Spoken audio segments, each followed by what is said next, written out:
आज हम देखेंगे किंगडम प्रोटिस्टा। प्रोटिस्टा शब्द की उत्पत्ति ग्रीक वर्ड प्रोटिस्टोस से हुई है, जिसका अर्थ होता है प्राइमरी या फिर फर्स्ट, यानी कि सबसे पहला। ठीक है, पहला। लेकिन ये किस चीज़ के लिए यूज़ किया गया है, यह हम लोग देखते हैं कि ये जो प्रोटिस्टा जगत है, इसके अंतर्गत यूकैरियोटिक और एक कोशिकीय जीवों को रखा गया है। ठीक है, क्या है? यूकैरियोटिक और एक कोशिकीय। आप जानते हैं कि मोनेरा जगत के अंतर्गत क्या आ रहे थे? एक कोशिकीय जीव आ रहे थे और उनका कोशिकीय संगठन क्या था? प्रोकैरियोटिक था। ठीक है, लेकिन प्रोकैरियोटिक से अब धीरे धीरे किनका, कैसे जीवों का विकास हुआ? यूकैरियोटिक का। इसलिए इसको क्या बोला जाता है? Primary, first. यही क्या है? प्रोटिस्टा जगत से ही किसका विकास होना स्टार्ट हुआ? सबसे पहले जो यूकैरियोटिक जीव हैं उनका विकास होना प्रारंभ हुआ। ठीक है, इसीलिए इसको क्या शब्द दिया गया है? प्राइमरी या फिर फर्स्ट। इसीलिए इसको बोला जाता है प्रोटिस्टा।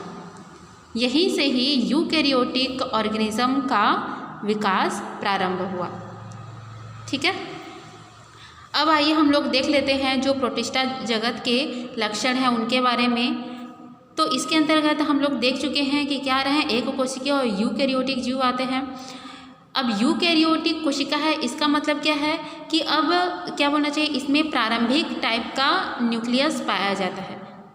ठीक है, प्रारंभिक टाइप का न्यूक्लियस पाया जाता है। साथ ही साथ इसमें न्यूक्लियर मेम्ब्रेन पाया जाएगा, एक वेल डेवलप्ड क्या बोलना चाहिए? केंद्रक पाया जाएगा। साथ ही साथ इसमें कोशिकांग है, उनकी उपस्थिति भी होगी।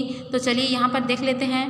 पहला लक्षण क्या है इसका कि ये एक कोशिकीय होते हैं, यूकैरियोटिक होते हैं और जलीय जीव होते हैं, जल में पाए जाते हैं। इनमें कोशिका भित्ति होती है या फिर अनुपस्थित भी होती है, मतलब पाया भी जाता है और नहीं भी पाया जाता है। जब कोशिका भित्ति उपस्थित होती है तो वह किसकी बनी होती है? सेल्यूलोज की। एग्जाम्पल में आपका दे दिया है कोशिकीय, एक कोशिकीय शैवाल। ठीक है, इनमें प्रारूपिक यूकैरियोटिक कोशिकांग जैसे कि क्या है? माइटोकॉन्ड्रिया है, यहाँ पर सत्य नाभिक यानी कि true nucleus, endoplasmic reticulum, Golgi body आदि सभी उपस्थित रहते हैं। साथ ही साथ इसका जो डीएनए होता है उसमें हिस्टोन प्रोटीन भी उपस्थित रहता है। मोनेरा जगत के अंतर्गत पाया जाने वाला जो डीएनए था उसमें हिस्टोन प्रोटीन एब्सेंट रहता है, अनुपस्थित रहता है, लेकिन यहाँ पर क्या है? ये प्रेजेंट है। इनमें प्रचलन हेतु क्या पाया जाता है? सिलिया या फ्लैजिला पाए जाते हैं, जो कि इनका अरेंजमेंट, जो व्यवस्था होता है, ये 9+2 सूक्ष्म नलिकीय विन्यास युक्त होते हैं। इनमें पोषण कई विधियों द्वारा, जैसे कि क्या है? प्रकाश संश्लेषण है, जंतु संपोषण है, इसको विषमपोषी भी बोल सकते हो। ठीक है, मृतोपजीवी या फिर परजीवी पोषण, इस तरीके से इनके अंतर्गत जीव आते हैं जिनमें इस तरीके का पोषण का जो विधि है वो पाया जाता है। प्रजनन का अगर हम लोग देखें तो इनमें प्रजनन क्या है? लैंगिक प्रजनन या फिर अलैंगिक विधि द्वारा भी होता है। एग्जाम्पल में प्रोटिस्टा के एग्जाम्पल क्या है? अमीबा है, पैरामीशियम है और यूग्लिना है, और भी बहुत सारे हैं। ठीक है, जिसको इसके अंतर्गत हम लोग देखेंगे। अब देख लेते हैं हम लोग कि प्रोटिस्टा जगत का वर्गीकरण। यहाँ पर इनके वर्गीकरण ज़्यादा इम्पॉर्टेंट है। वर्गीकरण में ये 3 पार्ट में इनको डिवाइड किया गया है, 3 ग्रुप्स में। पहला क्या है? स्वपोषी प्रोटिस्ट, यानी कि ऐसे प्रोटिस्ट या फिर ऐसे ऑर्गेनिज्म जो कि क्या है? अपना भोजन स्वयं बनाते हैं। ठीक है, दूसरा में क्या दिया है? औपंग कवक है, और थर्ड में दिया है प्रोटोजोअन प्रोटिस्ट। तो चलिए इनको भी फिर से डिवाइड किया गया है संघ में। फर्स्ट में क्या दिया है? डायनोफ्लैजिलेट, डायटम्स, यूग्लिनोफाइटा, ये सभी इम्पॉर्टेंट है। ठीक है, इनको हम लोग डिटेल स्टडी करेंगे तो उसमें आप लोग को इनका याद रहना चाहिए, छोटा छोटा क्वेश्चन बनता है ये। उसी तरीके से औपंग कवक है, तो औपंग कवक को 2 टाइप में डिवाइड किया गया है। ए सेलुलर यानी कि अकोशिकीय औपंग कवक, जिसको बोला जाता है मिक्सोमाइसिटिस, और कोशिकीय औपंग कवक, इसको बोला जाता है एक्रेसियोमाइसिटिस। ठीक है, प्रोटोजोअन प्रोटिस्ट में दिया है संघ में जूफ्लैजिलेट है, सार्कोडाइन है, स्पोरोजोअन्स और सिलिएट्स। तो इस तरीके से चलिए इनके बारे में भी हम लोग देख लेते हैं। सबसे पहले हम लोग देख लेते हैं स्वपोषी प्रोटिस्ट, ऑटोट्रॉपिक प्रोटिस्ट। ठीक है, स्वपोषी। अब ये स्वपोषी है, इसका अर्थ क्या है, इसमें क्लोरोफिल पाया जाएगा और साथ ही साथ दूसरे प्रकाश संश्लेषी वर्णक भी पाए जाएंगे। अब जाहिर सी बात है कि इनमें प्रकाश संश्लेषण की क्रिया होगी तो क्लोरोफिल और साथ ही साथ जो फोटोसिंथेटिक जो पिगमेंट होते हैं वो उपस्थित रहेंगे। साथ ही साथ ये क्या है, सनलाइट की प्रेजेंस में क्या है, प्रकाश संश्लेषण की क्रिया के द्वारा अपना भोजन स्वयं बनाता है। इसको 3 संघों में डिवाइड किया गया है जिसको हम लोग देख चुके हैं, डायनोफ्लैजेलेट, डायटम्स और यूग्लिना। ठीक है, अगला दिया है स्लाइम मोल्ड, जिनको बोला जाता है औपंग कवक। ये क्या है, प्रकाश संश्लेषी वर्णक और कोशिका भित्ति विहीन जीव द्रव्य के अनियमित आकार से निर्मित जीव हैं। यानी कि औपंग कवक को 2 टाइप में डिवाइड किया गया था, कोशिकीय और अकोशिकीय। ठीक है, यानी कि ये क्या है, कोशिका भित्ति विहीन बोला जा रहा है, कोशिका भित्ति इसमें नहीं पाया जाता है। जीव द्रव्य के अनियमित आकार, इनका आकृति भी क्या है, अनियमित रहता है। ठीक है, साथ ही साथ जिनमें कई केंद्रक पाए जाते हैं, यानी कि ये क्या रहता है, बहुकेंद्रिकीय जीव होते हैं। ठीक है, प्रारंभ अवस्था में इनके चारों तरफ भित्ति नहीं पाई जाती, लेकिन वयस्क अवस्था में एक चिपचिपे पदार्थ, ठीक है, एक चिपचिपे पदार्थ का आवरण बनता है। उसी को ही क्या बोला जाता है, औपंग की, मतलब औपंग एक स्तर बनता है, इसीलिए इसको क्या बोला जाता है, इनको औपंग कवक बोला जाता है या फिर स्लाइम मोल्ड। एक स्लाइम यानी कि एक चिपचिपा पदार्थ, ठीक है, एक चिपचिपे पदार्थ की आवरण इनके चारों ओर बनने लगती है, इसीलिए इनको स्लाइम मोल्ड बोला जाता है। इनको 2 टाइप में डिवाइड किया गया है, कोशिकीय और अकोशिकीय औपंग कवक। अगला हम लोग देखते हैं प्रोटोजोअन प्रोटिस्ट, ये सबसे ज़्यादा इम्पोर्टेंट है। ठीक है, प्रोटोजोअन प्रोटिस्ट में देखेंगे कि ये क्या रहता है, प्रकाश संश्लेषी वर्णक विहीन होते हैं। इनमें जो वर्णक रहता है ये कुल मिलाकर क्या रहते हैं, परजीवी बोल सकते हो या फिर विषमपोषी बोल सकते हो, ये स्वपोषी नहीं होते हैं, इसीलिए इनमें क्या जो वर्णक है वो नहीं पाए जाते हैं। एक कोशिकीय जो होते हैं जिनके चारों दिगल का आवरण पाया जाता है। ठीक है, ये विषमपोषी होते हैं, यानी कि जंतु सब में इसमें पोषण पाया जाता है। साथ ही साथ ये क्या है, भोजन को भोजन ग्रहण करने की जो विधि होती है वो कैसा होता है, निगलने, है ना, निगल कर ये क्या करते हैं, भोजन को ग्रहण करते हैं। इनको 4 संघों में बांटा गया है। पहला क्या दिया है, जू फ्लैजिलेट है, एग्जाम्पल में दिया है ट्रिपैनोसोमा। ट्रिपैनोसोमा जो होता है ये क्या है, बीमारी फैलाते हैं। साथ ही साथ इनमें जू फ्लैजिलेट है, फ्लैजिलेट वर्ड है, यानी कि इसमें फ्लैजिला पाया जाता है। सार्कोडाइन्स है, ये अमीबा इसका एग्जाम्पल है, लेकिन अमीबा में भी प्रचलन के लिए अंग पाए जाते हैं, जिसको क्या बोला जाता है, स्यूडोपोडिया या फिर कूटपात जिसको बोला जाता है। स्पोरोजोअन दिया है, स्पोरोजोअन में एग्जाम्पल है प्लाज्मोडियम, ये वही प्लाज्मोडियम है जो कि मलेरिया फैलाते हैं। इनमें किसी भी प्रकार का क्या है, प्रचलन का अंग नहीं पाया जाता है। साथ ही साथ अगला क्या दिया है, सिलिएट्स। सिलिएट्स में पैरामीशियम इसका एग्जाम्पल है, पैरामीशियम में भी प्रचलन के लिए अंग पाए जाते हैं। तो इस तरीके से चलिए हम लोग अब देखेंगे, यहाँ तक आपको लिखना है।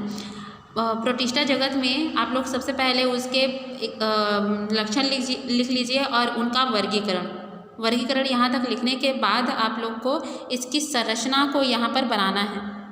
ठीक है, तो संरचना में आप लोग देखते हैं ये क्या है, एक प्रारूपिक यूग्लिनोफ्लैजिलेट प्रोटिस्ट की संरचना है, जिसमें निम्नलिखित क्या है, संरचनाएं दिखाई देती हैं।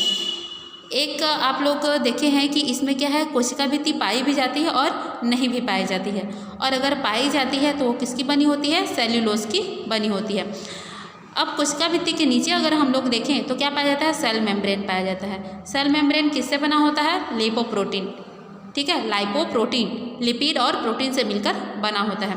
अब सेल मेम्ब्रेन के नीचे अगर हम लोग देखें तो क्या पाया जाता है, साइटोप्लाज्मा पाया जाता है। ठीक है, साइटोप्लाज्मा एक तरल पारदर्शी पदार्थ रहता है जिसको साइटोप्लाज्मा बोला जाता है, और इसी साइटोप्लाज्मा में क्या है, जितने भी कोशिकांग हैं वो बिखरे रहते हैं। तो कोशिकांग कौन कौन से यहाँ पर देख सकते हो आप लोग, राइबोसोम, माइटोकॉन्ड्रिया, ठीक है, और क्या दिया है, क्लोरोप्लास्ट है, गोल्जी बॉडी है, ये सभी क्या हैं, कोशिकांग हैं जो कि इसी कोशिका द्रव्य में बिखरे रहते हैं। ठीक है, ये है क्लोरोप्लास्ट। ठीक, अब अगला हम लोग देख लेते हैं इसका न्यूक्लियस। तो न्यूक्लियस जो होता है इस तरीके से आप लोग देख सकते हैं, ये इसका क्या है, न्यूक्लियस है। न्यूक्लियस के में इसका सब बाहरी वाला स्तर क्या कहलाता है, न्यूक्लियर मेम्ब्रेन। या फिर केंद्रकीय झिल्ली जिसको बोला जाता है। केंद्रकीय झिल्ली, अब इस केंद्रकीय झिल्ली के अंदर में फिर से एक तरल पारदर्शी पदार्थ पाया जाता है जिसको बोला जाता है न्यूक्लियोप्लाज्म या फिर केंद्रकीय द्रव। ठीक है, एक द्रव तरल पदार्थ पाया जाता है जिसको न्यूक्लियोप्लाज्म, जैसे कि साइटोप्लाज्म होता है वैसा ही क्या होता है, ये न्यूक्लियोप्लाज्म होता है। न्यूक्लियोप्लाज्म हो गया। अब इस केंद्र के अंदर भी इस तरीके से आप एक गोल संरचना देख रहे हैं, ये कहलाता है न्यूक्लियोलस या फिर केंद्रिका।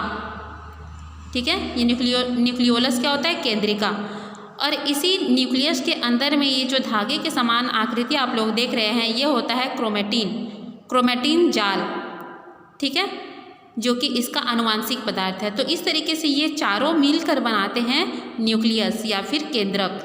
क्या क्या है, न्यूक्लियर मेम्ब्रेन जिसको केंद्रकीय झिल्ली बोला जाता है, केंद्रिका, केंद्रकीय द्रव्य और क्रोमेटिन जाल, ये चारों मिलकर केंद्रक का निर्माण करते हैं। तो इस तरीके से ये क्या है, एक प्रोटिस्ट की संरचना है और साथ ही साथ इसमें क्या है, प्रचलन के लिए अंग भी पाए जाते हैं।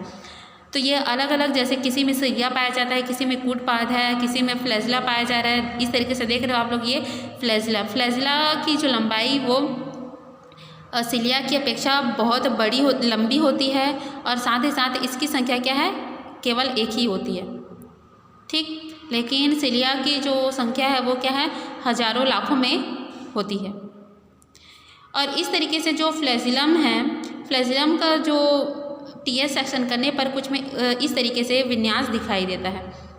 फ्लैजिलम के 9+2 विन्यास का अनुप्रस्थ काट, इस तरीके से आप लोग देख सकते हैं। ये जो बाहरी आउटर स्ट्रक्चर दिखाई दे रहे हैं, इसके आर्म्स में कितने हैं, ये 8 हैं और बीच में ये 9 है, इसलिए इसको क्या बोला जाता है, 9+2 के स्थिति में इनका जो फ्लैजिलम है वो पाया जाता है। इसमें ज़्यादा कुछ डिटेल नहीं है, उतना ज़्यादा इम्पॉर्टेंट भी नहीं है ये, बस इसके स्ट्रक्चर को याद रखिए। ठीक है, अगला है प्रोटिस्टा जगत में प्रचलन, कि इसके अंतर्गत जो जीव आते हैं उनमें किस तरीके से प्रचलन की क्रिया होती है और उनके अंगों के बारे में बताया गया है। जैसे यहाँ पर ये छोटा सा टेबल है, ये शॉर्ट में बता दिया है। जैसे कि क्या है, पक्षीय चलन। ठीक है, पक्षीय चलन यानी कि ये किसको बोला जाता है, सिलिया को बोला जाता है। ठीक है, इस तरीके से देख सकते हो यहाँ पर पक्षीय चलन में पक्ष या फिर सिलिया किस तरीके से पाया जाता है, आप लोग इस तरीके से ये देख सकते हो। ये पैरामीशियम में इनके चारों ओर ये बहुत सारे संख्या में ये पाए जाते हैं सिलिया। ठीक है, उसी तरीके से कसाभिकीय चलन में क्या दिया है, ये पैरामीशियम इसका एग्जाम्पल हो गया। कसाभिकीय में हो जाएगा यूग्लिना और कूटपादीय चलन में हो जाएगा अमीबा। तो इसमें बस अगर आप लोग इतना ही जानते हैं तो भी बहुत है। इसको कॉपी में आप लोग इतना ही लिख लेना कि प्रोटिस्टा जगत में प्रचलन, और ये छोटा सा लिख लेना, इतना ज़्यादा लिखने की ज़रूरत नहीं है। इसको कॉपी में मत लिखिए, पढ़ लीजिए एक बार कि किस तरीके से वो इनकी सहायता से एक जगह से दूसरे जगह में मूव करते हैं। कॉपी में लिखना नहीं है, आप लोग इसको सिर्फ पढ़ लेंगे। अगला है प्रोटिस्ट जीवों में प्रजनन। तो प्रजनन जो होता है, यहाँ पर प्रोटिस्टा में अलैंगिक और लैंगिक दोनों विधियों के द्वारा प्रजनन की क्रिया होती है। तो सबसे पहले हम लोग देख लेते हैं अलैंगिक प्रजनन। तो अलैंगिक प्रजनन में पहला देखना है विखंडन। तो विखंडन का जो अर्थ होता है वो क्या है, टूटना। और साथ ही साथ ये अलैंगिक प्रजनन है तो इसमें क्या होगा, केवल समसूत्री विभाजन ही होगा। तो इसमें क्या होता है, इस प्रकार के अलैंगिक प्रजनन में सामान्य प्रोटिस्ट जो होता है वो क्या, समसूत्री विभाजन द्वारा 2 या फिर अधिक संतति कोशिकाओं में बढ़ जाता है। जब यह केवल एक बार समसूत्री विभाजन कर 2 भागों में बढ़ती है तब इस अलैंगिक जनन को क्या बोला जाता है, द्विविखंडन बोला जाता है। ठीक है, लेकिन जब अनेक बार समसूत्री विभाजन के बाद कई संतति बनाती हैं तो इसे क्या बोला जाता है, बहुविखंडन बोला जाता है। यानी कि विखंडन जो होता है वो 2 टाइप का होता है, एक होता है द्विविखंडन और सेकेंड होता है बहुविखंडन। द्विविखंडन में 2 बार एक बार डिवाइड होकर 2 जीवों का निर्माण करता है, एक बार विभाजित होकर 2 जीवों का निर्माण करता है। और बहुविखंडन में यह क्या रहता है, एक ही समय में बहुत बार डिवाइड होकर ये बहुत सारे ऑर्गेनिज्म का या फिर जीवों का निर्माण करता है। और इनमें कौन सा विभाजन होता है, समसूत्री विभाजन, जिसमें जो भी नया संतति बनता है, ठीक है, उनमें गुणसूत्रों की संख्या अपने जनक के समान होती है। एग्जाम्पल में आप लोग देख सकते हो, अमीबा है, पैरामीशियम है, यूग्लिना है, ट्रिपैनोसोमा है, इन सभी में क्या है, मतलब विखंडन विधि द्वारा प्रजनन की क्रिया होता है। तो प्रजनन क्रिया को चलिए इस तरीके से ये चित्र में दिया हुआ है, स्टेप बाय स्टेप समझ लेते हैं हम लोग। तो यह एक क्या है, अमीबा का डायग्राम है। अमीबा में क्या है, पहले इसके गुणसूत्र क्या हैं, इस तरीके से ये बिखरे हुए हैं जो आनुवांशिक पदार्थ है। आनुवांशिक पदार्थों में क्या होता है, समसूत्री विभाजन की क्रिया होगा। वेरी स्मॉल क्रोमोजोम, क्रोमोजोम किसको बताता है, गुणसूत्रों को। तो गुणसूत्रों में क्या हो रहा है अब, मतलब इसके आनुवांशिक पदार्थ में लगातार समसूत्री विभाजन के द्वारा ये अलग अलग स्टेप आपको दर्शाए गए हैं। समसूत्री विभाजन में पहले इसका क्या होगा, केंद्रक विभाजन होगा, जिसको बोला जाता है कैरियोकाइनेसिस। पहले इसका क्या होगा, केंद्रक विभाजन होगा। तो समसूत्री विभाजन के द्वारा ये लास्ट में क्या है, इनके केंद्रक जो है वो विभाजित हो जाते हैं। इस तरीके से आप लोग देख रहे हो केंद्रक किस तरीके से लंबाई में वृद्धि कर रहा है, ठीक है। तो केंद्रक विभाजन के बाद इसमें क्या होता है, साइटोकाइनेसिस, यानी कि कोशिका द्रव्य विभाजित होता है। और कोशिका द्रव्य के विभाजित होने पर ये जो जीव होता है ये लास्ट में क्या है, 2 जीवों में बदल जाता है, ठीक है। यहाँ पर क्या बोलना चाहिए, अब एक जनक अमीबा से कितने का निर्माण हुआ, यहाँ पर 2 का। मतलब विखंडन विधि द्वारा अगर किसी भी जीव में हो रहा है तो सभी में ये सेम रहता है, ठीक है, कि पहले क्या होगा, केंद्रक विभाजन होगा, उसके बाद कोशिका द्रव्य विभाजन होगा, और कोशिका द्रव्य विभाजन के बाद मतलब कोशिका द्रव्य विभाजन के दौरान ही इनके शरीर के बीचों बीच ये क्या है, खांच बनने लगता है। और वह खांच क्या है, धीरे धीरे और गहरा होते जाता है, जिसकी वजह से वह 2 भागों में विभाजित हो जाता है। तो इस तरीके से जो एक जीव रहता है यह 2 भागों में टूट जाता है, ठीक है। तो यही क्रिया क्या कहलाती है, विखंडन। और यहाँ पर 2 जीवों का निर्माण हुआ है, इसलिए ये क्या कहलाएगा, द्विविखंडन। अगर 2 से अधिक जीवों का निर्माण हुआ रहता है तो क्या कहलाता है, ये बहुविखंडन, ठीक है। अगला टाइप हम लोग देख लेते हैं, चलिए। अगला टाइप है इसमें पुट्टी भवन या फिर सिस्ट फॉर्मेशन। तो ये जो सिस्ट फॉर्मेशन होता है, सिस्ट क्या होता है, एक आवरण है, ठीक है, आवरण। तो यह आवरण कब बनता है, जब प्रतिकूल परिस्थिति आता है। देखिए यहाँ पर प्रतिकूल परिस्थितियों, खासकर क्या होता है, जब पानी की कमी हो जाती है तो प्रोटिस्ट जीव जो होता है ये प्रजनन करते हैं। तो ऐसी स्थिति में क्या है, ऐसी स्थिति में प्रोटिस्ट कोशिकाएं पानी त्याग कर अपने चारों तरफ एक मोटी भित्ति का निर्माण करती हैं। तो ये जो सिस्ट का आवरण रहता है ये 3 लेयर रहता है, 3 स्तरों का आवरण रहता है। और इसके अंदर जो केवल एक कोशिका रहता है, ठीक है, प्रतिकूल परिस्थिति आएगा तभी ये होगा। तो इनके अंदर जो पहले क्या रहता है, एक केंद्रक रहता है, वो सिस्ट के फॉर्मेशन करने के बाद इनका केंद्रक लगातार क्या है, डिवाइड करने लगता है, समसूत्री विभाजन करने लगता है। केंद्रक में क्या होता है, समसूत्री विभाजन के द्वारा बहुत सारे डॉटर न्यूक्लियाई का निर्माण कर लेते हैं। ये इस तरीके से आप देख सकते हो, एक केंद्रक है यहाँ पर, ये केंद्रक जो है यहाँ पर लगातार समसूत्री विभाजन के द्वारा क्या कर लिया, बहुत सारे डॉटर न्यूक्लियाई का निर्माण कर लेगा। इस तरीके से ये लगातार डॉटर न्यूक्लियाई का निर्माण करते जाता है। और जैसे ही क्या आता है, अनुकूल परिस्थिति आता है, अनुकूल परिस्थिति आने के बाद इसका जो ये सिस्ट का जो वॉल रहता है ये फट जाता है, ठीक है। सिस्ट का जो वॉल रहता है, दीवार रहता है, ये फट जाता है और साथ ही साथ इसके अंदर जितने भी न्यूक्लियाई रहते हैं वो बाहर आ जाते हैं। और प्रत्येक न्यूक्लियाई से क्या होता है, एक नए जीव का निर्माण होने लगता है। तो इस तरीके से देखोगे आपकी ये जो न्यूक्लियाई है, ठीक है, ये एक क्या हो गया, एक नए अमीबा का निर्माण कर लेते हैं। तो ये कहलाता है सिस्ट फॉर्मेशन। यही आपका क्या है, बहुविखंडन है, ठीक है। पहला हम लोग क्या देखे थे, द्विविखंडन, ये द्विविखंडन है, लेकिन यही क्या है, अमीबा में होता है बहुविखंडन। यही क्रिया क्या कहलाएगी, बहुविखंडन या फिर पुट्टी भवन। मतलब बहुविखंडन जो होता है इसमें कंडीशन की आवश्यकता होती है। कंडीशन मतलब यहाँ पर प्रतिकूल परिस्थिति होगा तभी उसमें बहुविखंडन की प्रजनन विधि, मतलब इस तरीके का प्रजनन होगा बहुविखंडन का। लेकिन द्विविखंडन के लिए किसी विशेष परिस्थिति की आवश्यकता नहीं होती। ठीक है। अगला क्या दिया है यहाँ पर, बीजाणुओं द्वारा। ठीक है, यहाँ पर क्या होता है, स्पोर का फॉर्मेशन होता है। जैसे कि कुछ प्रोटिस्ट जो होते हैं वो अलैंगिक प्रजनन बीजाणुओं द्वारा होता है। ये बीजाणु क्या रहता है, बीजाणु का जो निर्माण हुआ और वो बीजाणु अंकुरित होकर क्या है, नए जीवों का निर्माण करते हैं। उदाहरण में क्या दिया है, औपंक कवक, कलिकायन।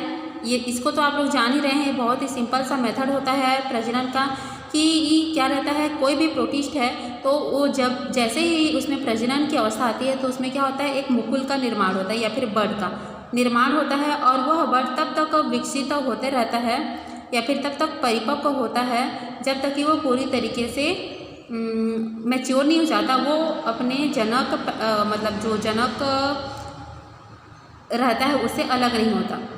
ठीक है, और जैसे ही वो मैच्योर हो जाता है, परिपक्व हो जाता है, तो वो अपने जनक से अलग होकर अपना जीवन यापन करने लगता है। इस तरीके से एग्जाम्पल में एंट अमीबा दिया है, ईस्ट दिया है। ठीक है, इस तरीके से आप लोग यहाँ पर देख सकते हैं कि किस तरीके से इसमें कलिकायन या फिर बडिंग की क्रिया हो रही है। ये बड है, ये बड लगातार क्या है, परिपक्व होते जाता है और जब तक ये परिपक्व नहीं हो जाता तब तक ये पोषण अपने जनक कोशिका से ही प्राप्त करता है। और जैसे ये परिपक्व हो जाएगा तो ये क्या होता है, अपने जनक कोशिका से अलग हो जाता है। तो इस तरीके से एक से कितने बने, 2 डॉटर सेल का फॉर्मेशन हो जाता है। अगला आपको देखना है लैंगिक प्रजनन।